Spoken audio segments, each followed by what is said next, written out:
Bom dia, gente. Meu nome é Arthur, eu faço parte do grupo quântico aqui do GECO, né?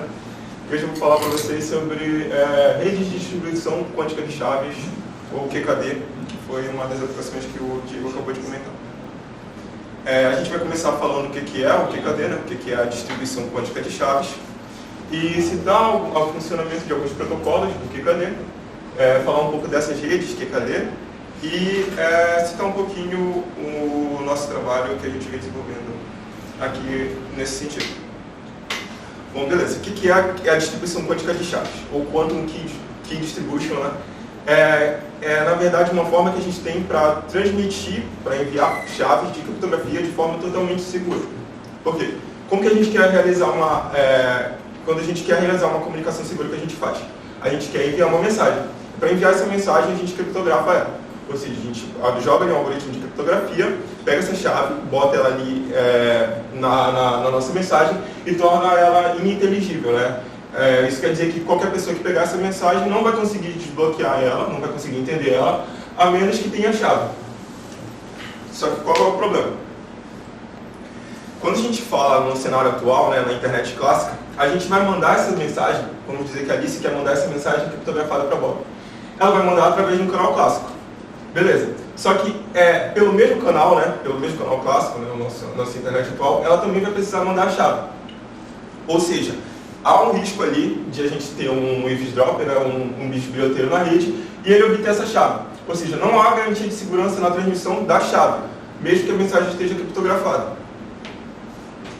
E é aí que surge a distribuição quântica de chaves, né? A gente vai enviar a chave pelo canal quântico e utilizar as propriedades da física quântica para garantir que essa chave ela seja compartilhada de forma totalmente segura, o que não ocorre na internet clássica. Ou seja, mesmo que a Ivy ela consiga ali xeretar o canal, bisbilhotar o canal, ela não vai conseguir obter a chave sem ser identificada. E obviamente, se a gente tem alguém na rede tentando interceptar, a gente não envia essa chave e não envia a mensagem criptografada. A gente só vai mandar a mensagem, ou melhor, só vai mandar a mensagem, obviamente, depois que a gente tiver certeza que a chave está totalmente segura. Ok, só que para a gente entender os protocolos, a gente tem que entender um conceito que a gente chama de base na computação quântica. O que é a base? A base é a forma que a gente vai preparar ali o qubit, vamos dizer assim. A gente tem diferentes bases, inclusive se tu quiser criar a tua base, tu consegue, mas tem bases já estabelecidas, né? Por exemplo, a base retilínea e a base diagonal. Vamos supor aqui a base 0 e 1 e a base menos e mais. Como que funciona a base? A gente fala, uma forma de abstrair isso e a ideia de fazer pergunta para um qubit. Se você quer saber o estado de um qubit, não adianta tu só chegar lá e medir. Tu precisa de uma base para poder medir ela de forma correta. Senão o teu resultado ele não é o correto. Ou melhor, não dá para saber se é o correto ou não. Vamos supor que a gente tem essas duas bases, 0 e 1 e menos e mais. Se eu quero saber o estado do qubit e ele estiver preparado, por exemplo, na base 0 e 1, para eu ter certeza de que o resultado que eu vou obter é o esperado, eu tenho que medir ele na base 0 e 1. Se eu medir ele numa base diferente do que aquele foi preparada, a gente tem um resultado aleatório. Então, para ter certeza, a gente mede na mesma base, e se a gente medir em bases diferentes, a gente tem um resultado aleatório, um resultado que a gente não tem como ter certeza se é ou não. Pode ser o resultado certo? Pode, mas a gente não tem como ter certeza. Vamos supor que a gente tem a base A, 0 e 1, e a base B, menos e mais. Se a gente tem um qubit no estado 0, ou seja, na base 0 e 1, a gente medir na base 0, a gente vai ter com certeza o resultado 0. Mas se a gente medir na base B, que é a base menos e mais, a gente tem um resultado aleatório que pode ser 0 ou 1. Ok, entendido o conceito de base, a gente pode partir para os protocolos. O protocolo BB84, proposto por Charles Bennett e o Bassard, foi feito, obviamente, em 1984, e ele foi o primeiro protocolo QKD proposto. Como que funciona? Alice e Bob eles vão combinar as bases, vão fazer ali um esqueminha e vão enviar, e a Alice vai preparar os qubits conforme essas bases preparadas. A Alice vai enviar a chave e se tiver tudo ok, o Bob vai realizar as medições e vai comparar as bases. A gente já vai ver esse processo passo a passo. Se tiver tudo certo, eles vão utilizar a chave.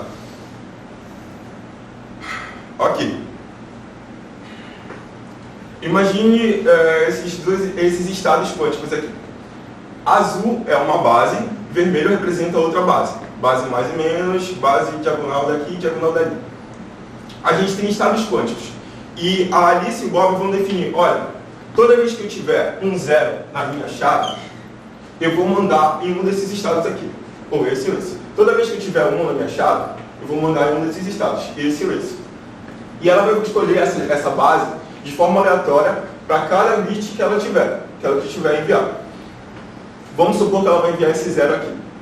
Ela vai preparar esse 0 numa base escolhida de forma aleatória. Vamos dizer que ela escolheu a base azul. Se ela escolheu a base azul, o estado que ela quer mandar é esse aqui. Ela vai enviar para o Bob e o Bob vai receber o qubit. Ele vai medir também uma base aleatória. E como eu falei, se as bases são iguais, o resultado é o resultado esperado. Então ele obtém o bit da chave que a Alice queria enviar. Mas vamos para outro bit. Beleza, a Alice também escolheu uma base aleatória e mandou o qubit correspondente dessa base. Bob escolheu a outra base, também de forma aleatória. Então esse resultado aqui ele é descartado. Por quê? Porque a gente não tem como ter certeza se o qubit, se o resultado foi ou não o bit que ela queria enviar. Só que o que acontece? Quando eu tenho a Eve, né, tentando interceptar esses qubits, a gente tem um comportamento diferente. Por quê? Vamos supor aqui, a Alice enviou no estado mais, óbvio, um qubit 1, ela enviou nessa base, e o Bob também recebeu nessa base. Só que no meio do caminho, a Eve bisbilhotou o qubit e alterou o estado dele.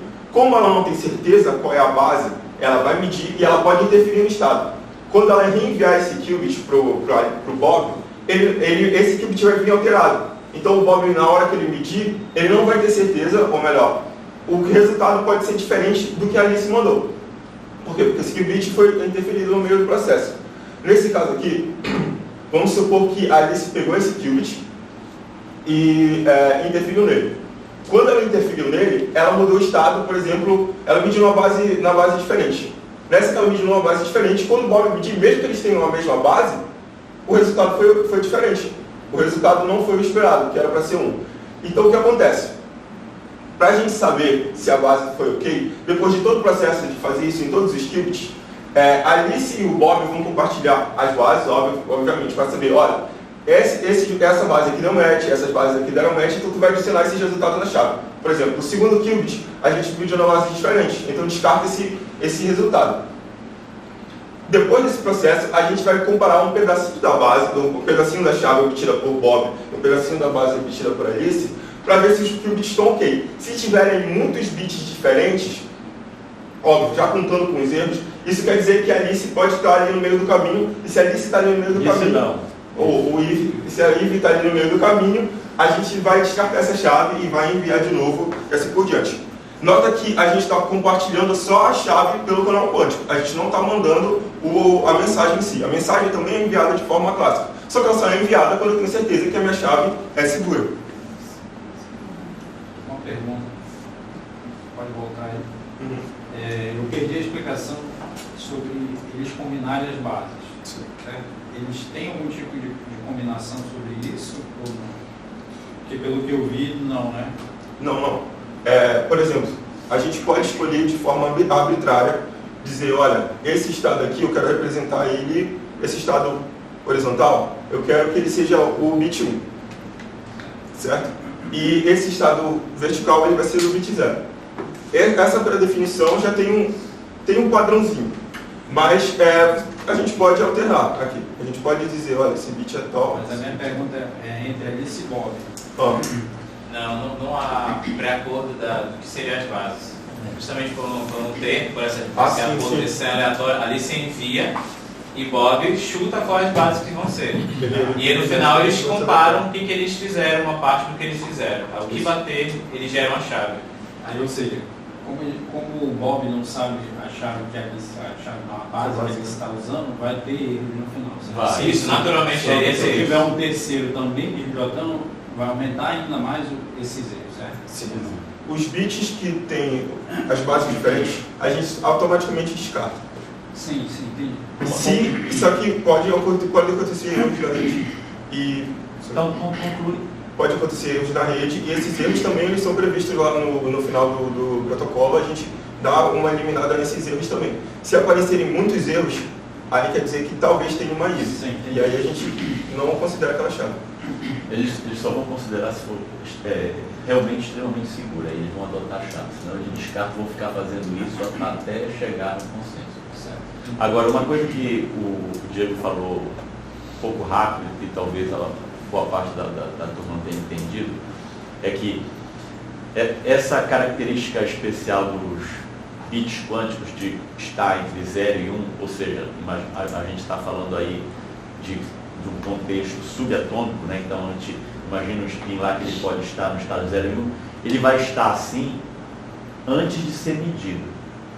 Toda vez que há a medição, que o bit ele colapsa ou para o estado 0 ou para o estado 1. Certo? Isso eu acho que o Diego falou muito rápido. Então, quando Eve vai fazer, quando a Spiane vai fazer isso, vai colapsar. E aí ela vai ter que, ou seja, ela inevitavelmente ela vai ser descoberta, porque ela precisa de um cenário muito perfeito para dar certo, né? Nesse caso aí. Porque ela vai tentar, ela vai medir e ela vai querer disfarçar isso, vai mandar por... Só que ela não sabe quais as bases que foram, quando ela for mandar para o Bob, então ela vai gerar numa outra base que não foi a da Alice, então ela vai ser facilmente descoberta.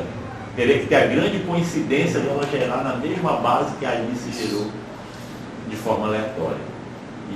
Mas vai lá, não quero dar spoiler.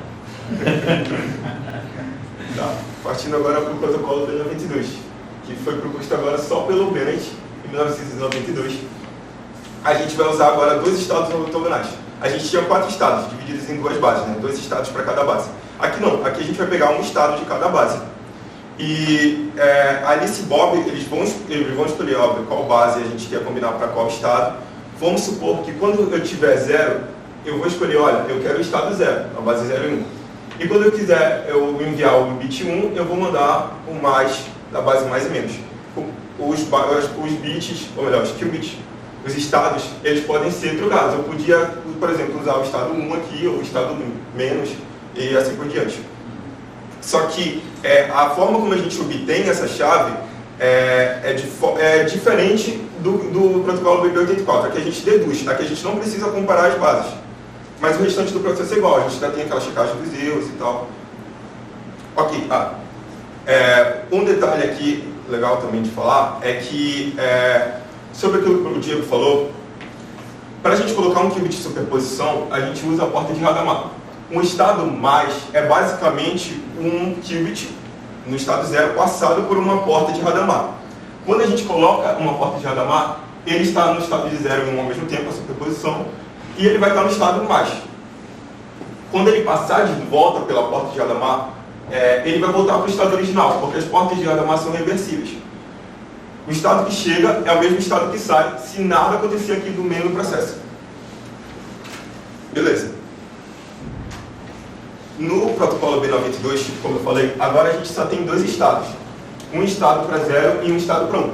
Só que aqui, de acordo com a chave que a gente tem, a gente não vai enviar de forma aleatória. Toda vez que eu tiver um bit 0 na minha chave clássica, eu vou enviar esse estado aqui. E toda vez que eu tiver um bit 1 na chave clássica também, eu vou mandar esse estado aqui. Só que o que ocorre? Justamente por aquela ideia de superposição, na ideia de lógica, quando as bases são iguais, o meu resultado com certeza vai dar 0. E se o meu resultado vai dar 0, o resultado é uma medição. Se o meu resultado vai dar 0, a gente descarta esse qubit, descarta esse bit. Só que se as bases são diferentes, o resultado pode dar 1. Pode dar 0 também, mas ele pode dar 1.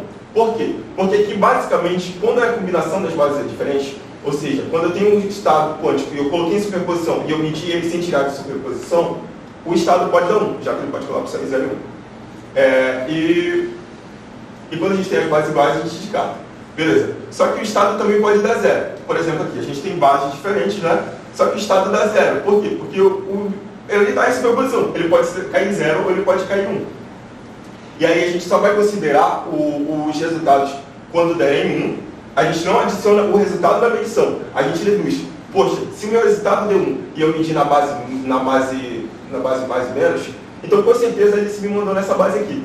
Se eu medir o estado deu 1 e eu medir na base diagonal, então a Alice com certeza me enviou na base retilínea. E aí eu adiciono o resultado que eu tenho aqui na minha chave que eu obtive. A ideia geral do B92 é que você não precisa gerar 4 estados, só 2 estados ali. Então, isso em termos de hardware é uma boa performance. Você tem metade, você precisa produzir metade do que você produzia antes. Só que nesse caso, ele acaba sendo um pouquinho menos seguro, porque você vai fazer algumas inferições ali da chave. Então, para você gerar a mesma quantidade de chaves seguras, você precisa mandar mais qubits. Isso. Então, é uma ideia que você usa menos hardware, mas você vai precisar enviar mais chaves. Aí, qual é o custo maior? Você montar um equipamento capaz de gerar esses estados quânticos, ou você enviar número de fotos. Então, a aposta do 92 que o hardware vai ser mais caro do que a quantidade de fotos que você vai fazer, porque fótons é lucro. Então, é uma aposta. Isso, assim. Isso, exatamente. E como eu falei, aqui a gente não precisa medir as bases também. Menos também, mais um hardware medidor no final. Né? Então. Ok. O protocolo E91 foi proposto também por Arthur Eckert em 1991. Ele segue a mesma lógica do BB84, literalmente a mesma lógica. Só que esse QKD, esse protocolo QKD, ele é baseado em entrelaçamento. Aquela ideia que o Diego falou, quando eu tenho um qubit entrelaçado com outro qubit, tudo que eu fizer nesse qubit aqui vai ser afetado nesse qubit aqui. E ele pode ser realizado de diferentes formas. A gente pode ter um terceiro ali mandando os estados entrelaçados para Alice e para Bob, ou o Bob pode entrelaçar com a Alice diretamente e fazer esse protocolo. Ok. A ideia é a mesma, eu tenho bases diferentes, estados diferentes, eu vou escolher as bases de forma aleatória, vou enviar esses qubits. Só que, para eu enviar o qubit, o que eu faço? Eu utilizo o canal só para criar esse entrelaçamento. Eu vou utilizar pares EPR, né, que a gente chama, são pares entrelaçados. Eu vou criar esse entrelaçamento, e aí eu vou pegar esse estado aqui, o meu qubitzinho aqui, vou fazer as alterações dele, vou aplicar a base nele, automaticamente a base vai estar aplicada para o Bob também. O Bob vai ter que escolher a base que ele quer para medir, e nisso ele mede e obtém o resultado. A gente tem a mesma lógica. Quando a gente tem bases iguais, a gente adiciona um bit na chave. Quando a gente tem bases diferentes, a gente ignora e descarta esse qubit. Uma coisa legal aqui é que, feito esse entrelaçamento, não pode existir uma IV, porque ela não consegue alcançar isso aqui. Isso aqui é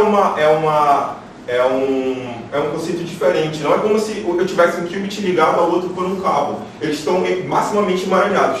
Eu faço aqui, não existe nada entrelaçando eles ali, não existe um meio, mas eles estão de fato entrelaçados. Então não tem como ter feito entrelaçamento, não tem como a IV ficar interferindo no meio do processo. Eu acho que interessante só para mostrar aí, nesse caso, não há transporte de informação no canal. Eu não passo nenhuma informação no canal, na fibra ótica.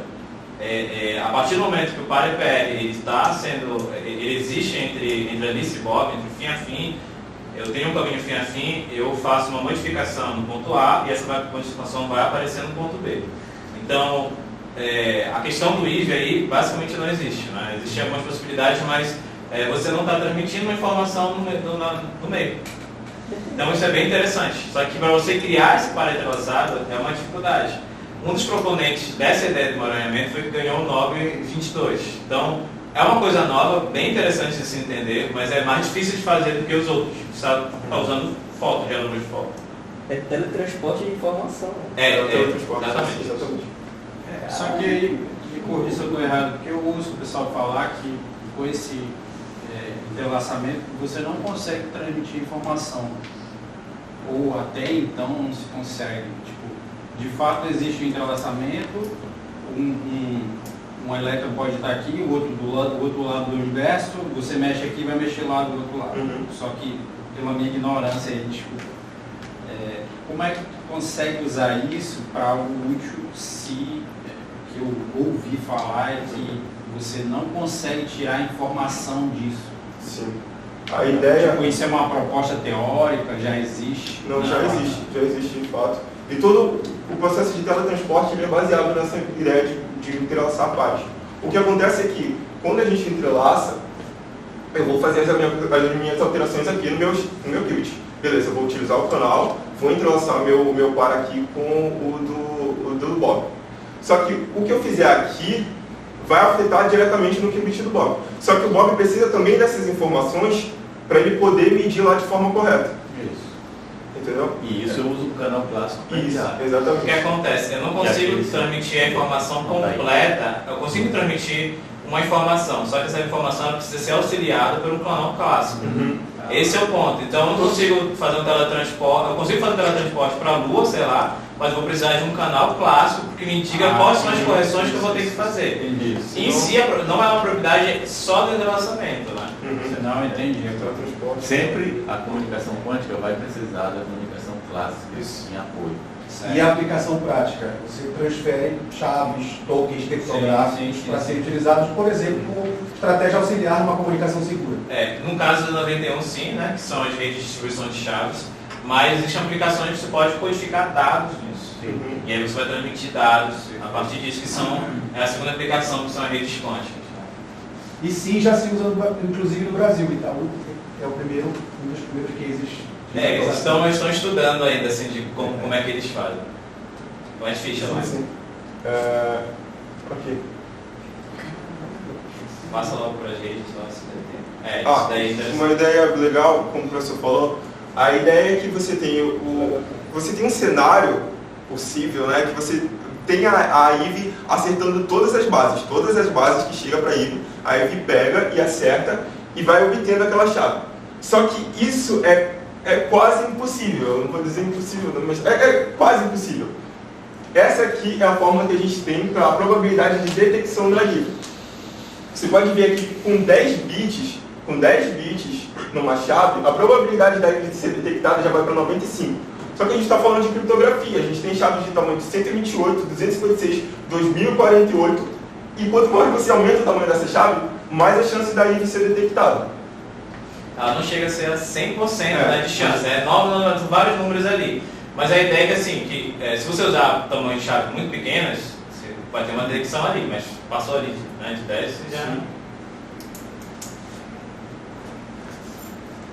Ok. Então, dado isso, o que são as redes PKD? Redes PKD são redes ali já estabelecidas, que tem os nós PKD, né, que vão compartilhar os dados de forma totalmente segura, já que a gente tem a garantia de que a chave é única, só tem entre Alice e Bob. Eles vão conseguir usar isso para fazer aplicações que vão utilizar de criptografia para poder fazer a comunicação de forma segura. Essas redes elas podem ser feitas por fibra ótica, inclusive a gente tem equipamentos que já fazem isso, que já fazem PKD por fibra ótica, mas elas também podem ser feitas, por exemplo, por satélite, ou qualquer coisa que a gente consiga manipular os qubits e enviar eles, né, no caso. A gente já tem redes reais, implementações, testbeds de redes PKD. Um exemplo deles é a DARPA PKD, que foi feita já em 2004, para vocês verem, 2 anos mais nova do que eu. São 10 nós. Ela foi feita em Massachusetts, né, nos Estados Unidos, e ali em Harvard, em Harvard, etc. E uma coisa legal é que a gente tem aqui, já em 2004 a gente já tinha tipos diferentes de links. A gente tinha links de fibra ótica e tinha links também sem fio. Mas toda a aplicação era feita de ponto a ponto. Então, se eu quisesse fazer uma comunicação, ia ser tipo de Ana para Boris, de Alice para Bob e assim vai. A gente não tinha aquela complexidade, né, para todos nós interagindo. A gente tem o CPOC, que foi feito em 2008, lá em Viena. Tinha 6 nós, 8 links ali para se comunicar e já tinha ali uma arquitetura de camadas. E por fim a gente tinha também a rede de Tóquio, já em 2010, que tem 6 nós. A arquitetura também era dividida em camadas, ali ela já era mais complexa e ela já foi utilizada para fazer videoconferência. Eles utilizaram ali para fazer essa comunicação segura, né, e uma videoconferência totalmente segura, já que não tem como a gente interferir. Ok. E por fim, né, a gente está trabalhando agora, eu e o Diego, numa alocação de recursos de rede PKD. entendendo que a gente tem diferentes dispositivos QKD para gerar chaves, a gente tem também, obviamente, diferentes protocolos, como a gente mostrou lá. A gente tem 3 protocolos diferentes, mas existem muitos e muitos e muitos. E esses protocolos eles são implementados em dispositivos diferentes. Quando a gente pensa em uma rede QKD, a gente pode pensar em rede QKD com dispositivos diferentes. Ou seja, a gente vai ter ali uma necessidade de uma gerência melhor dessa rede. A gente separou em camadas, né, a camada de aplicação QKD, a camada de controle SDN, a camada de QKD e a camada clássica, que são onde passa aquelas informações clássicas, né, para a gente garantir a comunicação quântica. A gente tem aqui um sistema parecido com comutação de circuitos, mesma coisa que comutação de circuitos, porque alguns protocolos, por exemplo, o B92 e o BB84, você precisa garantir aquela conexão do canal, né, por exemplo, de Alice para Bob, e essa conexão tem que ser isolada para mandar os qubits para Bob.